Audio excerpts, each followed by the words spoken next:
Il y a deux choses qui suivent l'onction de très près, pour qui en discerne la portée et en apprécie la valeur. La première, c'est que l'enfer s'en émeut et réagit immédiatement.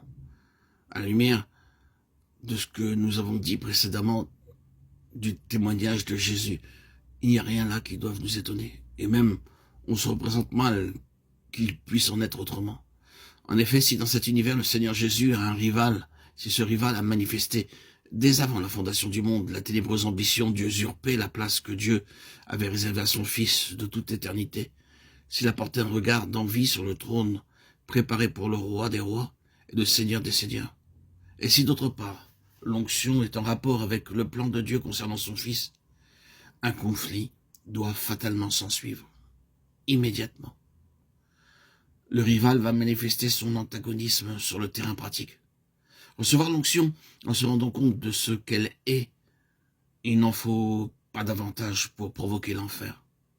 Il est facile de vérifier la chose dans le domaine de l'expérience. Trouver un homme pour qui l'onction représente quelque chose de précis et qui entre résolument dans cette voie. Vous ne tarderez pas à le voir aux prises spirituellement avec toutes sortes d'adversaires. Voyez David. L'Esprit de l'Éternel saisit David à partir de ce jour et dans la suite. Or, qu'avons-nous après cela? Presque sans transition, nous voyons surgir l'antagonisme. Et un antagonisme qui se révélera tenace. L'esprit de Saül est agité par un mauvais esprit qui ne cesse d'en vouloir à la vie de David. J'espère que le passage qui mentionne un mauvais esprit venant de l'Éternel ne vous arrête pas. Il n'y a rien dans l'univers entier qui échappe à la souveraineté de Dieu. Pas plus le diable lui-même que les démons et tout le reste. Il ne s'ensuit pas que ces mauvais esprits soient vis-à-vis de Dieu dans des rapports de collaboration bienveillante, intelligente ou même consciente. Cela veut simplement dire que Dieu, dans sa souveraineté, sait faire concourir leur activité à ses propres fins. Nous voici donc en présence de quelque chose de malfaisant, d'une intelligence mauvaise, qui semble avoir juré la perte de celui que Dieu a oint. À peine David a-t-il reçu l'onction que ce sinistre élément entre en scène et s'en prend directement à lui. L'onction a signalé David à l'attention de cette puissance ténébreuse, qui désormais en veut à sa vie. C'est l'onction, rien d'autre, qui est à la base de cette animosité, et c'est l'onction qui en a provoqué la manifestation au grand jour. À cause de l'onction, l'adversaire est sorti de l'ombre et ne prend même plus la peine de cacher ses intentions. Prenez le cas du Seigneur Jésus. Il n'a pas plutôt reçu l'onction au Jourdain que nous le trouvons face à face avec un adversaire.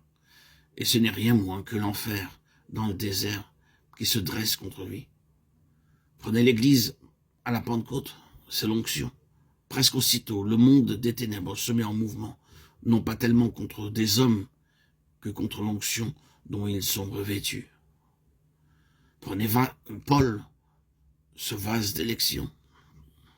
L'onction vient-elle sur lui? Le voilà poursuivi, persécuté par tous les procédés imaginables. L'enfer ne lui laisse aucun répit. Pourquoi? À cause de l'onction. Voilà donc un des premiers effets de l'onction. Une violente réaction de la part du royaume des ténèbres. Nous pouvons même aller plus loin et dire que la réaction de l'ennemi, d'une manière générale, est proportionnelle au discernement que nous avons dans l'onction de sa valeur, de sa portée.